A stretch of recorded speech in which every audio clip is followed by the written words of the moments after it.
The missiles that screamed across Ukrainian skies on October the 10th weren't just an attack.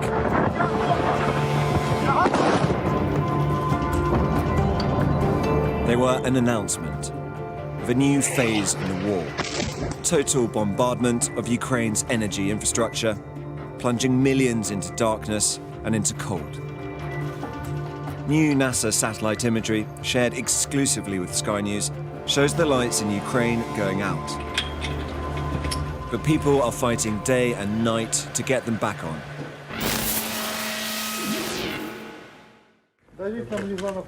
Over the last week, Ukraine has seen yet another bombardment from Russia.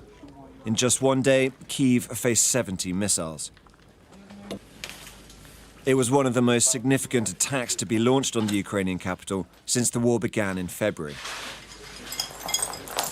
Olha and her husband Ivan's house was hit in a drone strike. Відчуваю те, що всі люди відчувають, тому що я знаю, що я не одна. Це якби оце таке случилося, я одна. А як всі люди так страдають, всі люди. Ну що ж я буду, рятуйте, кричать. Кричи, хоч і лопни. Як усей мир і вся наша Україна голосує.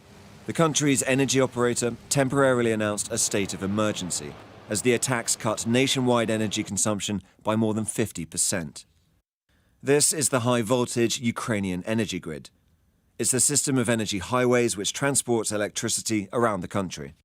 It connects to a wider network of lower-voltage cables, the A and B roads of the network that take energy into people's homes. All of that is fed by nuclear, hydroelectric and coal and gas-fired power plants, amongst others, across the country. Russia had been sporadically targeting this system in the earlier stages of the war, but on October the 10th, the attacks intensified, marking a new phase. At least 20 attacks were reported that day, with Kyiv seeing several strikes. Power stations were hit, including a number of thermal power plants powered by coal and gas.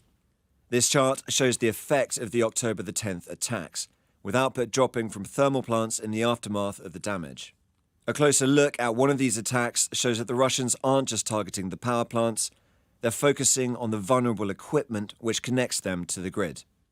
High-voltage cables run from the plant through a substation which contains transformers. These transformers are vulnerable, as they're exposed to the open air and full of highly flammable cooling oil. It's part of a wider trend of Russia targeting transformers. These points mark some of the attacks against them, which have come in waves since October the 10th. To find out more, we spoke to Antonina Antosha from DTEK, a Ukrainian energy company. Based in Kyiv, she told me about the wider situation and her morning. To be honest, I woke up at 6 a.m. this morning because of the blast right at my window. When Russians are attacking Ukraine's power systems facilities, they do it in a very, let's say, sophisticated way because they don't target the generating facilities themselves.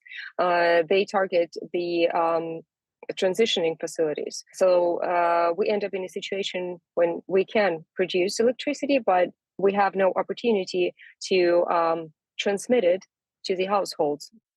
These images from NASA satellites, shared exclusively with Sky News, show how the lights have gone out across Ukraine. These high-resolution images show nighttime lights over Kyiv in January, before the war started. The capital went dark following Russia's invasion as Kyiv came under direct assault. And Russia's recent attacks on Ukraine's energy grid have caused light levels to drop even lower. Many suburban areas have gone almost entirely dark, either as a result of being cut off from the grid or because national grid operators have prioritized maintaining power to central Kyiv. Sky News analysis of the satellite data found that 2 months after the attacks, some outer suburbs are still 80% dimmer than they were in September. We can map that data to show the difference. Decreases in light levels are marked in red, increases in pink. The average Ukrainian city saw its lights dim by half. One such city was Lviv, far from the war's front lines. A close analysis of satellite imagery from the attacks on Lviv suggests a deliberate targeting of the city's energy infrastructure. On October the 10th, Russia attacked the transformer outside Burshtyn power station, which supplies energy to much of Lviv. On the same day, Russia also targeted the Sakidna transformer, which allows Burштyn's electricity to enter Ukraine's ultra-high voltage cross-country grid. 3 other high-voltage transformers around Lviv were also attacked during the same wave, in a clear attempt to overwhelm the city's grid. For engineers at Ukrainian power companies like DTEK, it is a relentless test of their speed and creativity. But they also need help, and they've appealed to the international community for energy solutions to help them get through this winter and the next one. That's what they're getting here at a matchmaking event in Manchester. It's trying to pair British manufacturers and what they can offer with what Ukraine needs. We're really looking forward to the discussions which will take place. It's a long way from Kyiv. The conversations here have and will translate into direct action on the ground, with the Ukrainian government and energy operators speaking directly to companies. Stuart Broadley is the chief executive of the Energy Industry Council, the industry association for British energy manufacturers. He says that Ukraine's Soviet infrastructure makes the challenge harder. The engineering drawings associated with those parts and the supply chains associated with those parts are not available to EU or UK companies. So they're going to have to be either reverse engineered, and that'll, to get their parts and to get them designed and get them to meet the specification and supplied, probably a year. One of those companies is Wilson Power Solutions. They're based in Leeds and make exactly the sort of large transformers that Ukraine so desperately needs.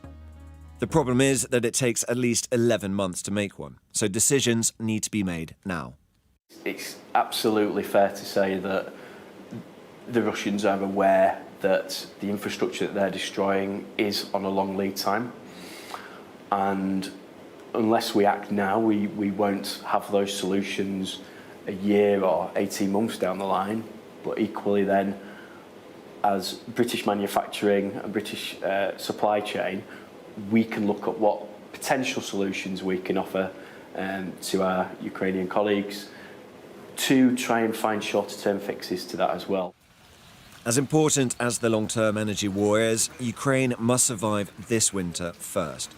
It's set up tents like this one, called invincibility centres, places where heat and electricity is guaranteed, where people can warm their bodies and charge their phones.